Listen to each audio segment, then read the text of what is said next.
কিছু লোক আছে শুধু দেখার জন্য, আর কিছু লোক আছে শুধু বলার জন্য। আমি না ওই দেখা লোকের মধ্যেই পড়ি। অনেক দিন দিয়ে ভাবছিলাম আমিও একটু ভিডিও বানাবো, কিন্তু কখনো সেই সাহসটাই আর আসেনি। হ্যালো এভরিওয়ান, আমি সালেয়া চলে এসেছি নতুন একটা ভিডিও নিয়ে।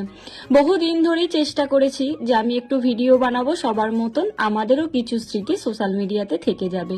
কিন্তু ওই যে লোক কি বলবে, লোক কি ভাববে, সবাই কেমন ভাবে আমার ভিডিওটা নিবে, সেটাই ভেবে ভেবে এতদিন আমার সময় কেটে গেছে। আজকে যখন আমি ভিডিও বানানো শুরু করেছি, এখন আমার মনে হচ্ছে না, আমার তো বেশ ভালো লাগছে। আমাদের প্রতিদিনের এই দুজনের সুন্দর একটা জীবনযাপন আমাদের সব এই সোশ্যাল মিডিয়াতেই আমার থেকে যাবে। আগে যখন নিজের কাছে ফোন ছিল না, খুব মিস করতাম আগের যে ফটোগুলো, আগে কিভাবে সময় কাটাতাম, বড্ড মিস করি এখন সেই দিনগুলো। না কোনো পুরানো পুরানো স্মৃতি আছে, না কোনো ফটো, না কোনো কিছুই নেই আমার কাছে। সত্যি কথা বলতে এই লোক কি ভাববে, লোক কি বলবে, এইসব ভাবতে ভাবতে না আমরা আমাদের জীবনে ছোট ছোট সুন্দর মুহূর্তগুলো আমরা স্যাক্রিফাইস করে থাকি।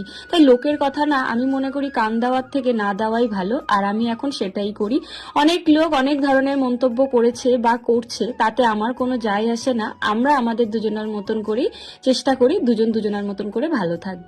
আর সত্যি কথা বলতে অন্য কারোর কথাতে কান দিতে গেলে না আমার একটুও ভালো লাগে না। তাই নিজের মন যেটা চাই আমি সেটাই করি। আজকে দুপুরে রান্না শেষ করার পরে দেখলাম ওয়াটার পিউরিফায়ার সার্ভিসিং এর জন্য লোক চলে এসেছে। ওরা না রবিবারের দিনে আসতে পারবে না, তাই আজকে আমার ছুটি ছিল, তাই আমাদের অনেকগুলো কাজ হাতে রেখেছিলাম ওয়াটার পিউরিফায়ার সার্ভিসিং এর জন্য, গ্যাসের অফিসে যাওয়ার জন্য। ওই একটা একটা করে কাজ আমরা কমপ্লিট করছি।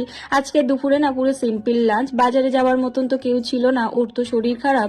ওই একটু ডাঁটা দিয়ে ডাল করেছিলাম, পেঁপে আলুর তরকারি আর সাথে বেগুনি। আজকে আমরা দুজনে একটু ডাক্তারখানায় যাব, প্লাস বিকালেও একটু শপিং করতে যাব। এইদিকে বরমশাই দেখলাম ব্লিঙ্কিট দিয়ে আমার একটা টোনার অর্ডার দিয়ে দিয়েছিল। চলো আজকের ভিডিওটা এই পর্যন্ত। থ্যাংক ইউ সবাইকে, টাটা।